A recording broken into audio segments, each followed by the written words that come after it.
What up, what up? What's the B word, man? I'm Anthony Addison with another segment of What's the B word. Like and subscribe to the page. Hit me up on Instagram, What's the B word 52, just like you see on YouTube. Hit me up on Facebook, What's the B word, and hit me up on Twitter, B word 52. And y'all already know what's going on with me, baby. Baltimore Raven fan, Raven Nation stand up. Flock, let's get it. And if you're not a Raven fan, you might be a fan of whoever. Hit that like button anyway. Hit that subscribe button anyway, because we talk football, period, baby.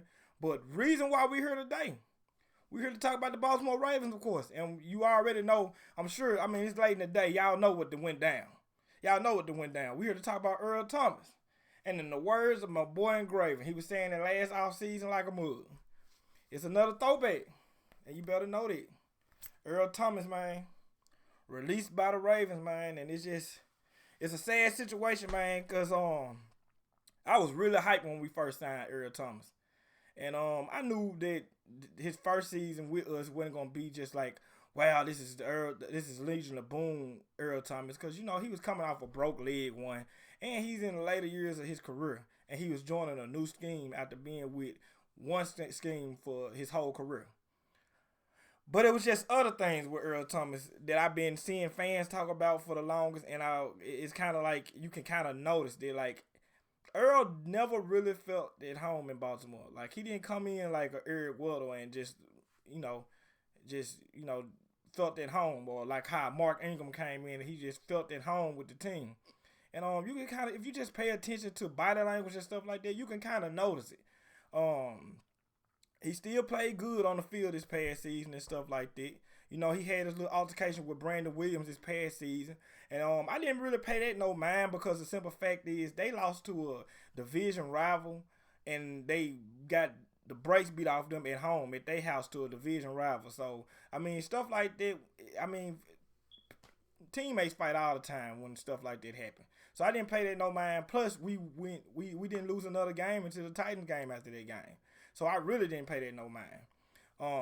But I heard, and I don't know how true this is, but I seen people talking about this on Facebook and Twitter and stuff, that Earl Thomas actually like missed a couple of meetings before, been late to meetings before and stuff like that. So I don't know how true that is, but I mean it's something extra outside of them two incidents with Brandon Williams and with Chuck Clark, was why the Ravens was so ready to get rid of Earl Thomas. Cause one thing you gotta recognize too and pay attention to too is when the thing happened, the off the field issue that happened with his wife happened, they started talking about the conduct clause in his contract, being able to release him without any problems or a whole bunch of dead money.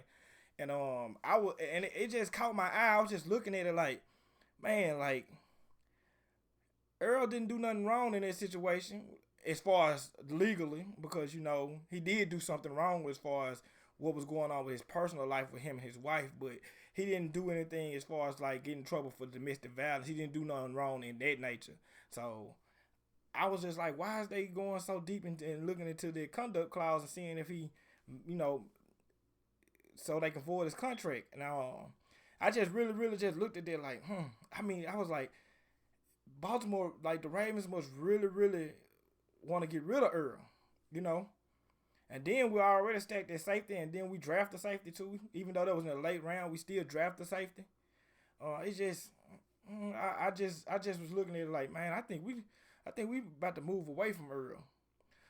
Then after that, if you pay attention, after that whole incident happened with his wife and stuff like that, and then it being reported that we was looking into this conduct clause and stuff in his contract and stuff like that, Earl started posting more and more videos on Instagram of his Seattle days and stuff like that. Now, I wasn't feeling salty about that. A lot of fans in the groups on Facebook and stuff like that, they was feeling salty about that. They was like, man, Earl posting and all this Seattle stuff, what's going on and stuff like that. I tried to pay it no mind, because me personally, I try not to just jump the gun and just be like, oh, yeah. But I mean, I was like, maybe he missed home. Like you said, I think he never felt at home in Baltimore and stuff like that. So I was keeping an eye on it too. And then after that, this happened with the training camp thing. And from what John Harbaugh said, he said pretty much that the incident happened earlier that morning, but it lingered. It lingered. And I don't know if Earl was the aggressor or Chuck was the aggressor. It seemed like, from how the reaction went, it seemed like Earl was still stuck on it and stuff like that. And when like, be for real. Like, I gotta be for real. Training camp, Teammates fight all the time. J.K. Dobbins done got into a scuffle with people since he been here and everything. Everybody, you hot, you outside all this time and stuff like that. You gonna fight. You gonna have problems. But the thing is we're teammates, we brothers, we stuff like we working for a common goal, and we gonna have our little issue, but we gonna squash it right there, and we gonna look forward. We not going backwards. We looking forward because we trying to win the Super Bowl. We trying to do something great together. And if I'm still lingering on this little incident that happened between me and you 30 minutes ago or hours ago, then I'm not focusing on our common goal as far as going to go win a championship. So I think that was petty as far as like him letting it linger. But like I said, it might be a lot of under the radar stuff that was on, like, stuff on top of stuff. But after that, they sent Earl Thomas home. They sent him home. And Earl gets on social media. And players, and I know it ain't probably no players listening to me, but I'm just saying, social media is a dangerous thing. And you got to be careful on social media. You used to have to be careful about just screenshot, but now we have screen record. Now we can record your videos and stuff like that. Not we, but people in the world, the World Wide Web. And you got to be careful what you post on social media. Because they might not even have thought to cut Earl and stuff like that. But you got to be careful on social media.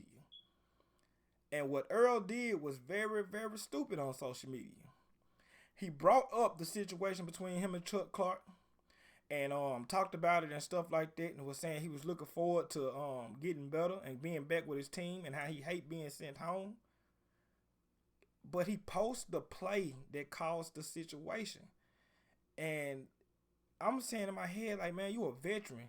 And it didn't register in your mind that I just shared a play from my team to the whole world. And you know how secretive teams are in training camp. If you've been watching live, the training camp live, they don't show that many drills. They'll show a few individuals, but them 11 on 11 like Earl just showed, they show none of it. And man, he really, really just got himself released on that. I mean, you can't be that stupid, man. You a veteran and you a grown man. I mean, you got to be a leader, man. And leaders don't do stuff like that.